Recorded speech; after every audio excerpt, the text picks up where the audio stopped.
She walked in glowing, like she had just stepped off a movie set instead of a 3-day work trip. Her hair was loose, lips glossed, cheeks flushed with a kind of warmth I hadn't seen in months. The second the front door closed behind her, laughter followed. Not the polite, tired chuckle she gave me when I made dumb jokes about burnt toast or our dog snoring.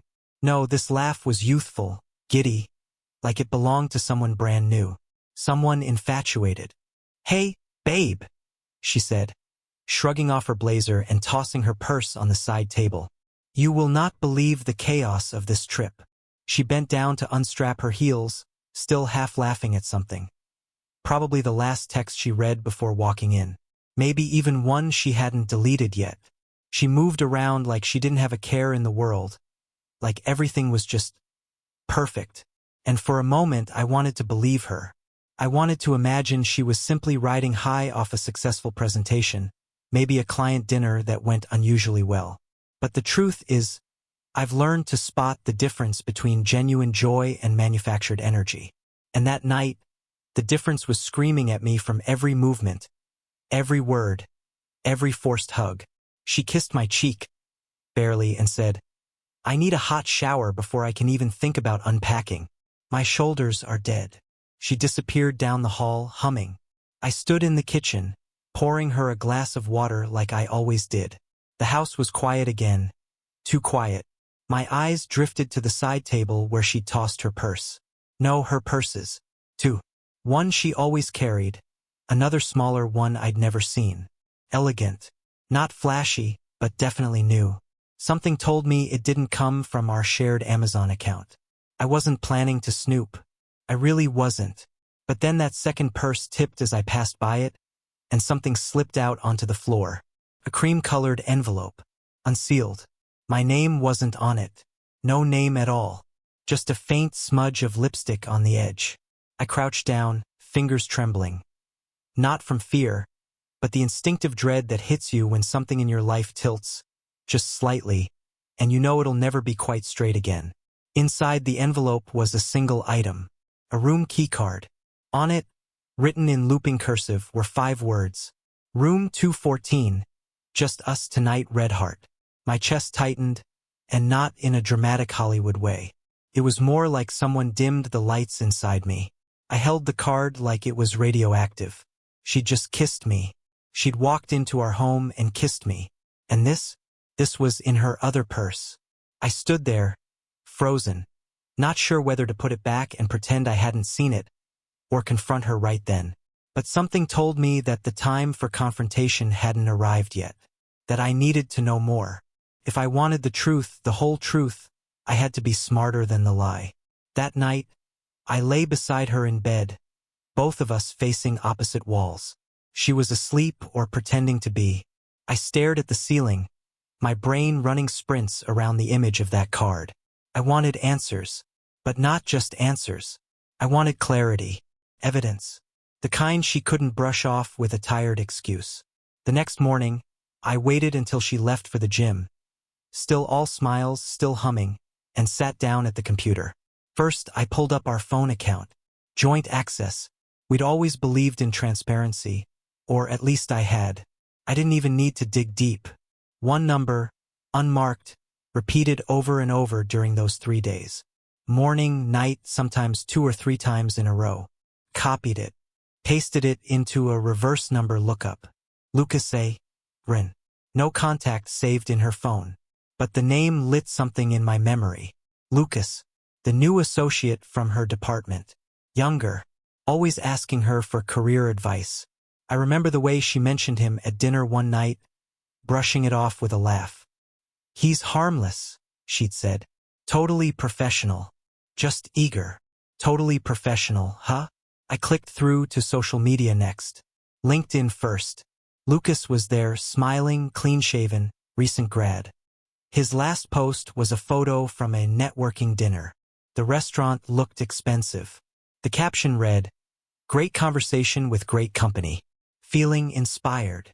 No tags, no faces, but there, barely visible in the background, her jacket, her favorite green blazer. I recognized it from the dry cleaner's hanger last week. I closed the tab and leaned back, heart pounding. This wasn't nothing. But it wasn't enough. Not yet. That's when I called a PI. I never thought I'd be the guy who needed one. But desperate times, right? Discretion is everything, I told him. She thinks I know nothing. He didn't ask why I was suspicious. He just said, send me the name. Any details. I'll take care of the rest. The next few days felt like a slow-motion car crash. I went through the motions, dinners, texts, morning routines. I kissed her on the forehead when she left. I answered when she called. I even smiled. But something in me had changed. I wasn't hoping I was wrong anymore. I was preparing for the moment I'd be sure. And when it came, I swore I wouldn't yell. I wouldn't break things. I'd let the facts speak for themselves. I'd let the truth do the damage. 3 days passed before I heard back from the investigator. Those days were excruciating. Not because I didn't have answers yet, but because I had to keep playing the role of the oblivious, doting husband. Every laugh from her felt rehearsed. Every text she typed when she thought I wasn't looking felt like a dagger slipping between my ribs. But I played along. I joked with her. I brought home takeout. I even listened to her tell a long story about a frustrating client from the trip. One she said nearly tanked the deal. She went on and on about how the whole team had to pull together to salvage the presentation. I nodded in all the right places, all the while imagining her in room 214 with Lucas, whispering words she'd never spoken to me anymore. I almost wanted to scream, but instead, I bit the inside of my cheek and smiled. Then finally, at 11:38 p.m. on a Thursday night, my phone buzzed with a message from Jack, the PI. We need to meet. I have something. I stared at those words for a long moment, feeling the rush of cold clarity sweep through my veins. I told Amy I had an early work meeting the next morning and would need to leave the house around 6. She murmured something and rolled over. No questions. No concern. Just like I expected. The next morning, I drove out to a diner on the far side of town. A place with bad coffee and cheap eggs that somehow always felt like the right setting for bad news. Jack was already there, sipping from a chipped mug and reading from a manila folder. He slid it across the table when I sat down. I think this is what you were afraid of, he said. Inside were photos. Not grainy ones either, clear, high-resolution, time-stamped. Amy and Lucas, together. The same green blazer, now unmistakably visible. They were walking side by side outside a boutique hotel. One shot had Lucas opening the door for her, his hand resting on her lower back. Another showed them laughing over dinner, wine glasses raised, her hand brushing his. The intimacy wasn't overtly physical, but it didn't need to be. I knew that look on her face. I just hadn't seen it directed at me in a long time. But the worst photo was the one taken in front of the elevator. Lucas was kissing her cheek. She was smiling, holding his hand. And in her other hand, that tiny envelope, cream-colored, untouched by guilt. Room 214 wasn't a fluke. It was planned, designed, rehearsed. I didn't speak. I didn't even flinch. I just stared at the photos until Jack gently placed a flash drive on the table. There's footage on this. Hotel lobby cams, elevator. No sound, but the visuals are pretty clear. I thought you'd want to decide whether to watch it alone. I pocketed the drive without looking at him. Anything else? I asked, voice flat. Jack nodded. They've been in contact for at least 2 months. Calls, texts, encrypted messaging apps. She's careful. He's worse. He uses disappearing messages, but I caught enough to know it's more than flirting. This isn't some spontaneous fling.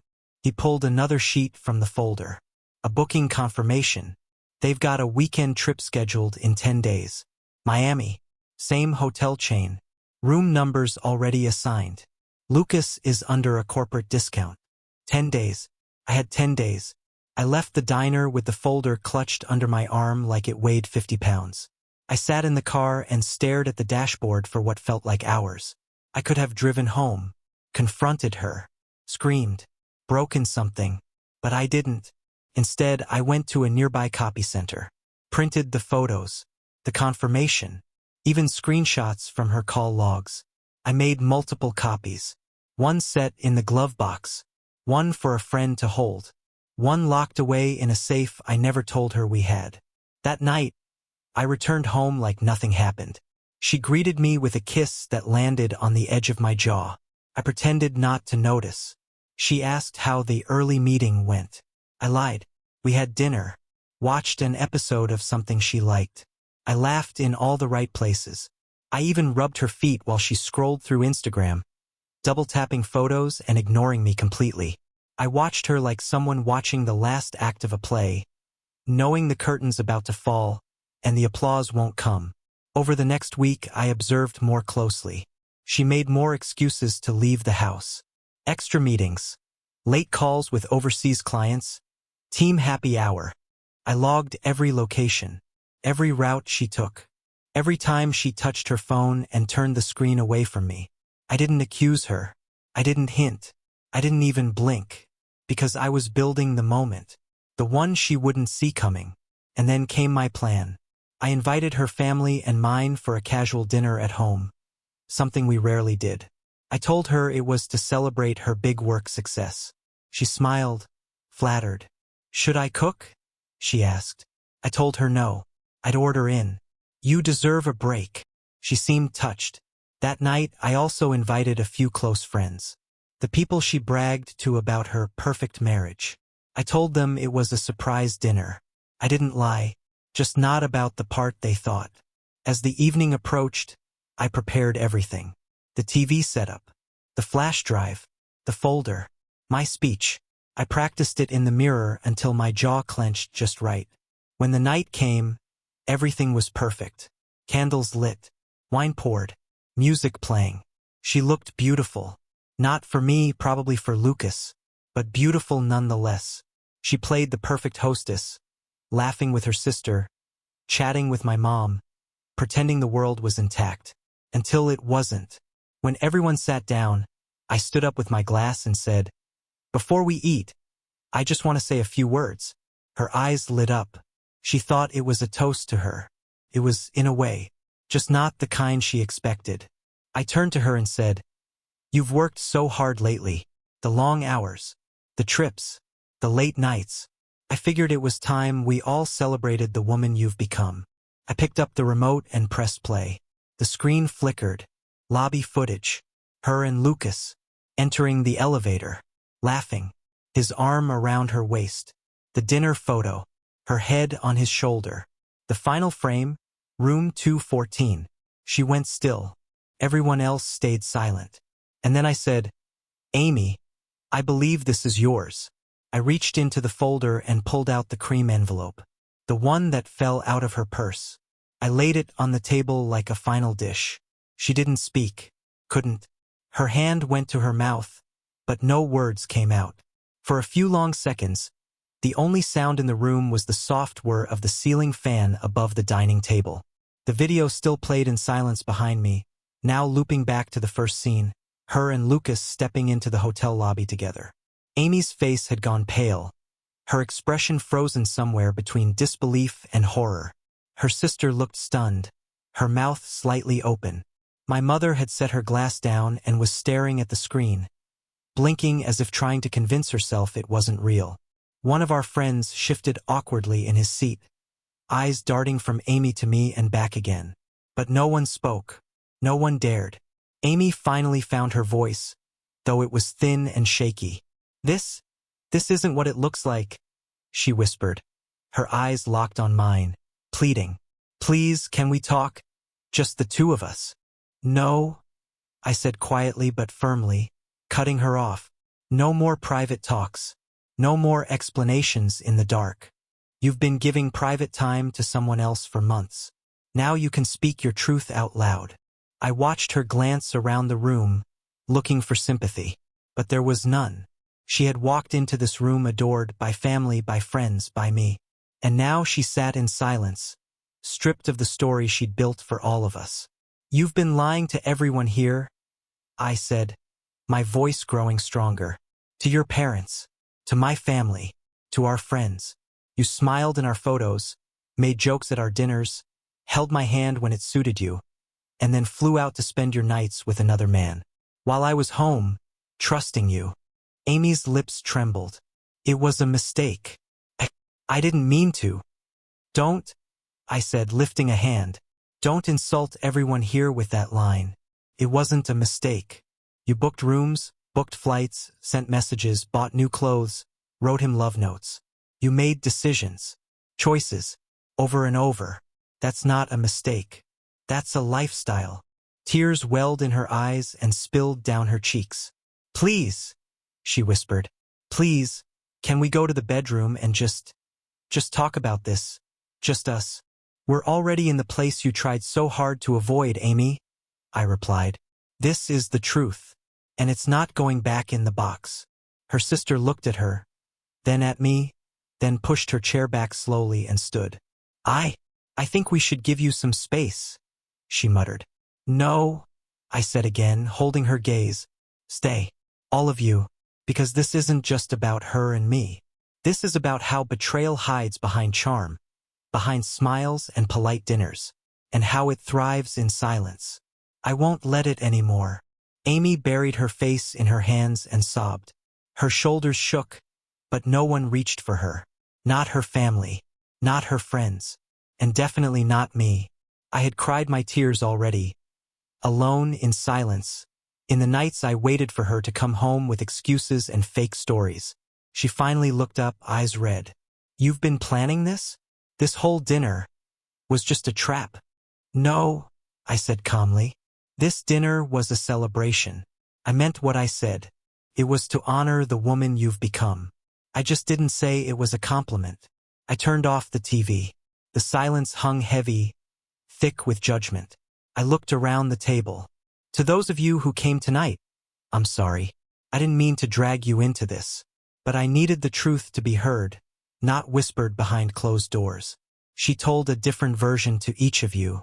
And now you know what's real. Amy's mother stood quietly, tears streaming down her face. She didn't speak. She just walked around the table, gently picked up her coat, and left the house without a word. Her father stood next, jaw clenched, but said nothing. He gave me a look, not of anger but quiet sorrow, and followed his wife out the door. One by one they all left. Some offered me awkward pats on the shoulder. Some hugged me. Some just looked away. No one spoke to Amy. No one knew what to say to someone who had torn down her own life with her own hands. And when they were gone, she and I were left alone in the room. The candles still flickered. The food sat untouched on the table. The smell of roasted chicken and red wine filled the air, a strange contrast to the emotional wreckage that surrounded us. Amy slumped in her chair, mascara streaking her face. I didn't want to hurt you, she said quietly. I sat down across from her, not because I felt sorry, but because I was tired. But you did. You didn't just hurt me. You broke something that can't be put back together. I didn't mean for it to go this far, she mumbled. I shook my head. Then you should have stopped before room 214, before booking Miami, before lying to my face again and again. Her eyes widened. You know about Miami? I leaned back, arms crossed. I know everything. She looked down at the table and didn't say another word for a long time. I'm filing for divorce, I said finally. The papers are ready. I'll be staying elsewhere until it's official. The house is mine. You'll get your fair share of everything, but you won't talk your way out of this. Amy nodded slowly, not looking up. Is there someone else? She asked, voice small. That question almost made me laugh. Not because it was funny, but because it was the exact kind of deflection someone uses when they don't want to face their own reflection. No, I said. But even if there was, I wouldn't hide it. That's the difference between us. I stood up and went to grab my bag. I'd packed it earlier, knowing how the night would end. She didn't move from the table, didn't beg, didn't scream. She just sat there, broken. And I let her, because I wasn't going to fix what she'd destroyed. As I opened the door to leave, she called out behind me. You said you loved me. You promised. I turned back, held her gaze for a final time. I did, and I meant it. You were my world. But you lit the match and burned it down. I stepped outside and closed the door behind me. The air was cool, quiet, honest. And for the first time in months, I felt like I could breathe. I didn't go to a friend's place that night. I didn't check into a hotel either. Instead, I drove. No destination, no timeline, just street after street of quiet neighborhoods, passing by glowing windows where people were sitting down to dinners, watching TV, laughing with people they trusted. Every stoplight gave me too much time to think. Every corner I turned carried the ghost of a memory. Our anniversary dinner at that little Italian place. The way she used to lean her head on my shoulder during road trips. Her voice in the dark whispering, "You're my home." Now all of that felt like a borrowed fantasy, a story I had believed too deeply. Eventually, I ended up at the lake. We used to come here during the first year of our marriage. Park the car, walk the trail, sit on the rocks and watch the water move under the moonlight. That night, I stayed in the car. Just sat, engine off, letting the silence soak into me.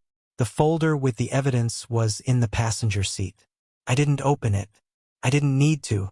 Every image was etched into my memory. Every word of her messages to him replaying like a loop. The next morning, I texted Alan, the attorney. "I'm ready. Let's move forward." He replied quickly, as if he had been expecting my message. "We'll file today. She'll be served within 48 hours. I turned off my phone. I needed space to exist without buzzing screens or unread notifications. I drove back into the city around noon, parked near our favorite coffee shop. Well, my favorite now, and went inside. The barista recognized me, asked if Amy was with me. I just smiled and said no. People didn't need the whole story. Not yet. The truth would make its way through the cracks. It always did. Back at the house, it was eerily clean.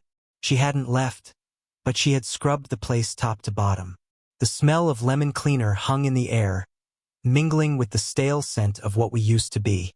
I found her sitting in the living room, dressed in a hoodie and yoga pants, her hair pulled back messily. The look on her face wasn't angry. It wasn't defensive. It was vacant. She didn't say anything when I walked in, just watched me put my keys on the counter and pour a glass of water. I leaned against the kitchen island and looked at her, really looked at her, and I felt nothing. No hate, no love, just a tired kind of detachment, like watching a chapter close in slow motion. "They're filing the papers today," I said. "You'll get them soon." She nodded. "Okay. Do you want to contest anything? Property, accounts?" She shook her head. "No, I don't want anything. I don't know what I want." "That's the only honest thing you've said in a while." That stung her. I saw it. But she didn't fight back. I guess she knew better than to try.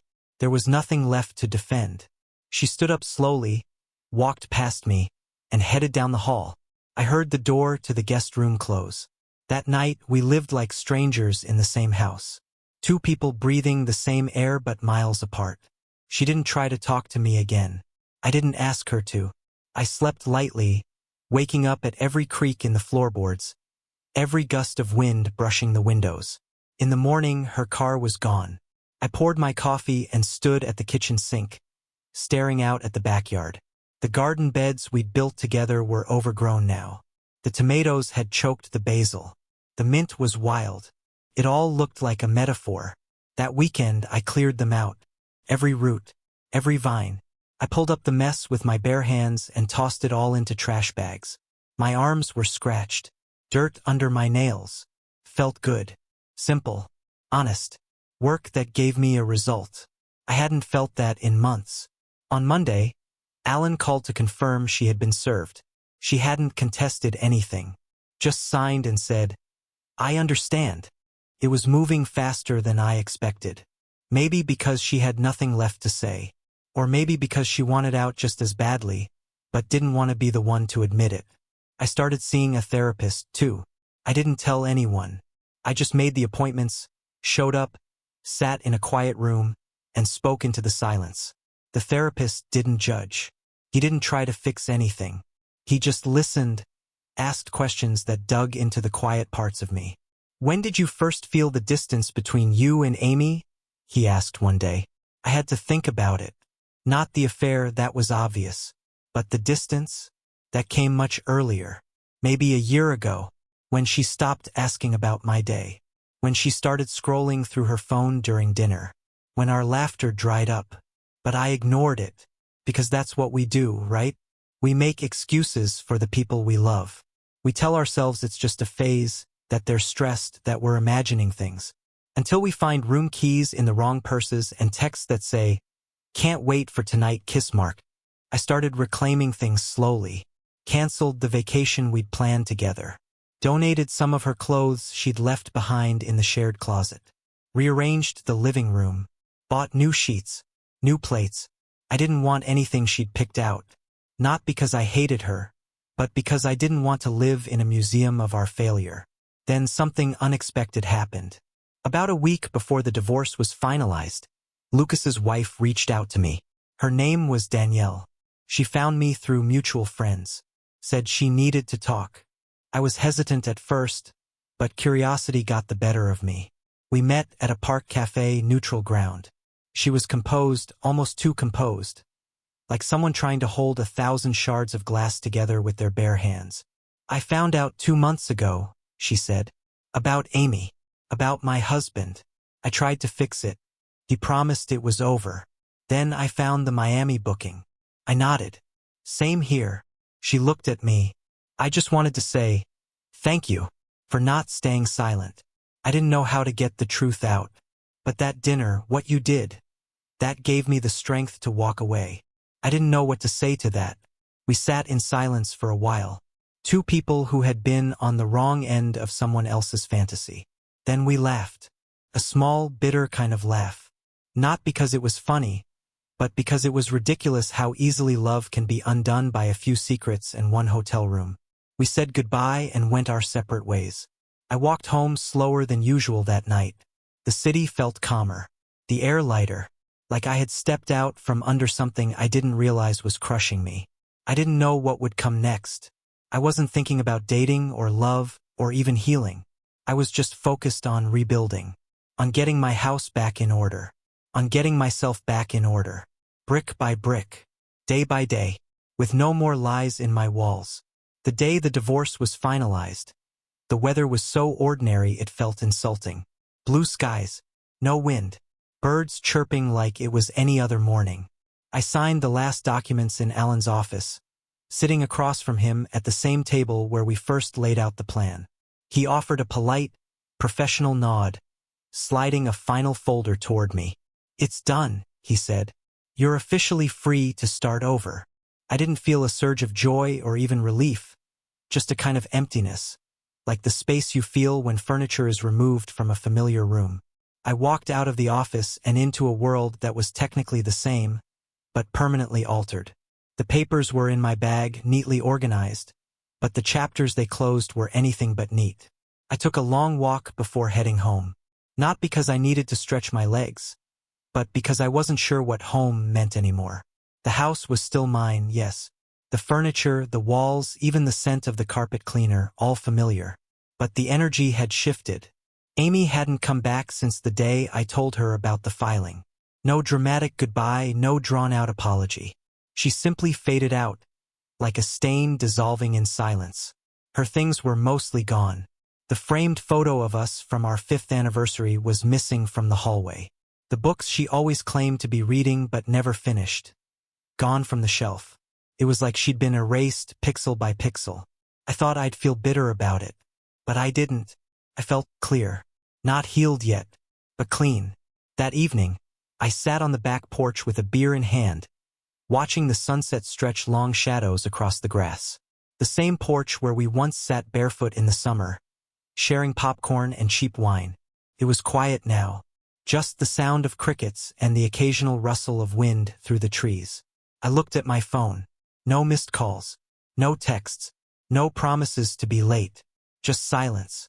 And honestly, felt like peace. A few days later, something unexpected happened. I got a text from Rachel. Rachel was the woman I'd met at the coffee shop months back. The one who spilled her coffee and laughed at herself like it was the best thing that had happened all day. We hadn't talked much after that. Just a few texts, a couple casual replies. Nothing serious.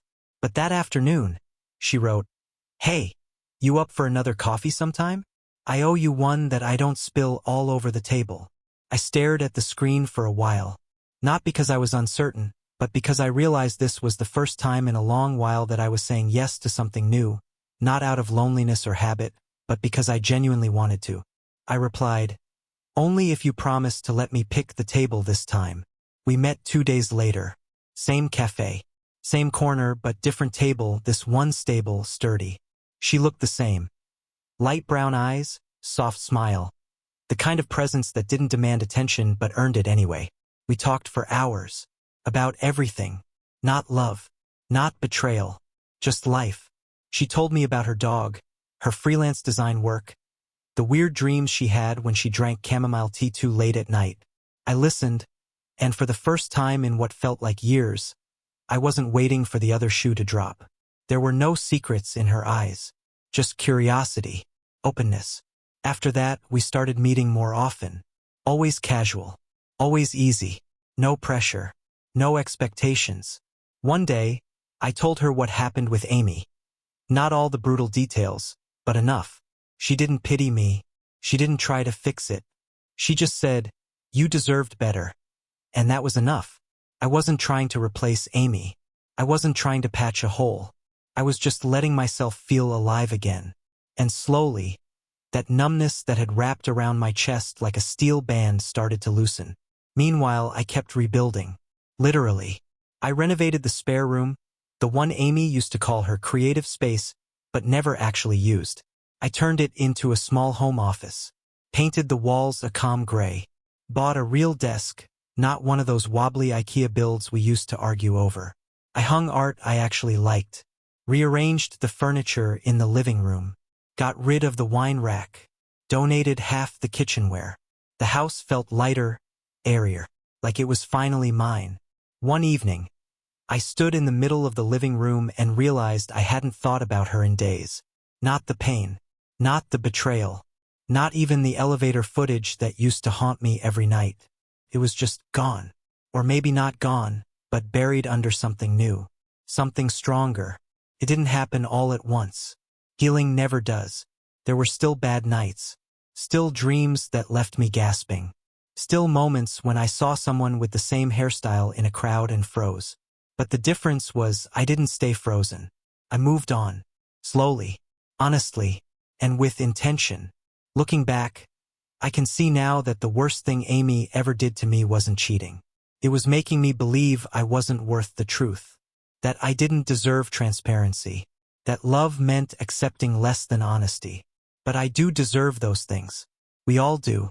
If you've been there, if you're in it now or clawing your way out, know this, it gets better. It won't be overnight. And it won't come without pain. But there is life after betrayal. There is peace after chaos.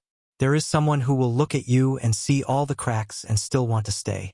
And when that person comes along, whether it's a friend, a partner, or even yourself, don't run from it. Embrace it. Start over. Build again. You're not broken. You're just unfinished. And if you've made it this far into my story, thank you. Truly.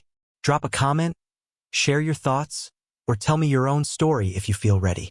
And don't forget to subscribe, because this story may be over, but others are just beginning.